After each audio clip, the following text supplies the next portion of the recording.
What if I told you that somewhere in the strange and fascinating depths of automotive history, engineers created a truck designed to be driven while standing upright, and another colossal Soviet machine so unconventional that its entire cab could effectively separate from the rest of the vehicle just to make turning possible? Welcome to the ultimate freak show of transportation engineering, where common sense was often left behind in pursuit of innovation. These are not forgotten sketches, fantasy concepts, or rusty prototypes that never left the drawing board. These are 10 real machines that were actually built, tested, driven, and in some cases unleashed onto public roads.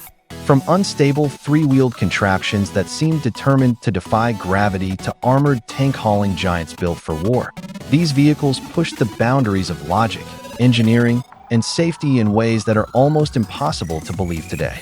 Some were brilliant, some were terrifying, and all of them were unforgettable. And trust me, by the time we reach the #1 spot, you'll be questioning everything you thought you knew about trucks. So buckle up and prepare for a journey into the wildest corners of automotive history. We begin with one of the most ambitious trucking concepts ever conceived, the MAZ 2000 Perestroika. Unveiled at the 1988 Paris Motor Show, this Soviet masterpiece looked less like a truck and more like a glimpse into an alternate future.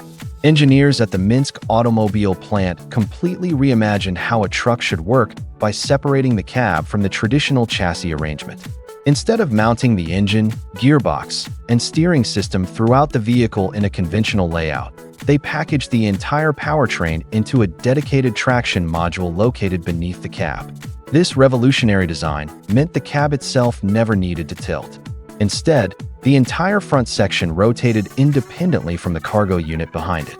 The result was a stunningly streamlined vehicle with virtually no gap between the cab and trailer, dramatically improving aerodynamics years before such concepts became mainstream. The MAZ 2000 wasn't merely futuristic in appearance, it was engineered for maximum efficiency. Its modular architecture increased cargo capacity by nearly 350 cubic feet compared to conventional trucks of the era, while maximizing usable road space. Inside, drivers enjoyed a completely flat cabin floor, a feature that feels normal today but was groundbreaking at the time.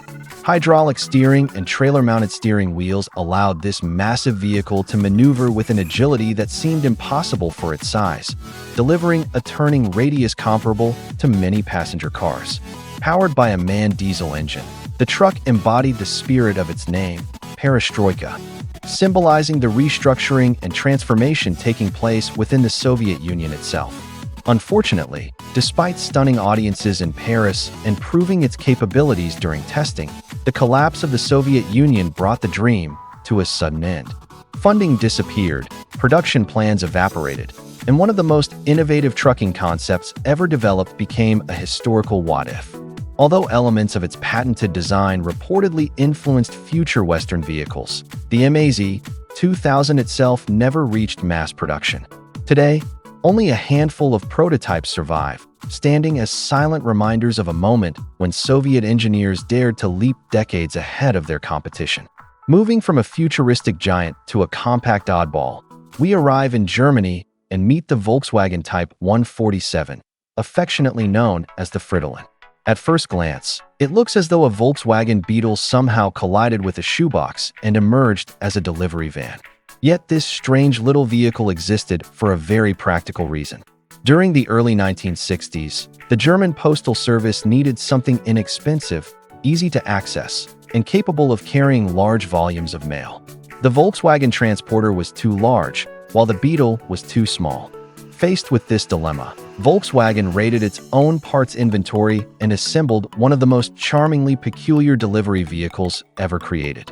Built using the wider chassis of the Karmann Ghia for improved stability, the Fridolin utilized the familiar rear-mounted air-cooled Beetle engine, forcing engineers to raise the cargo floor to clear the power plant.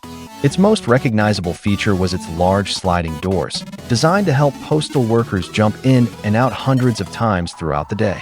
Unlike the Beetle's smooth curves, the Fridolin featured sharp, angular bodywork that prioritized practicality over beauty, giving it the aerodynamic efficiency of a brick and limiting its top speed to roughly 60 miles per hour. Yet despite its awkward appearance, the Fridolin became a beloved workhorse. More than 6,000 units were produced between 1964 and 1974, serving postal services across Germany.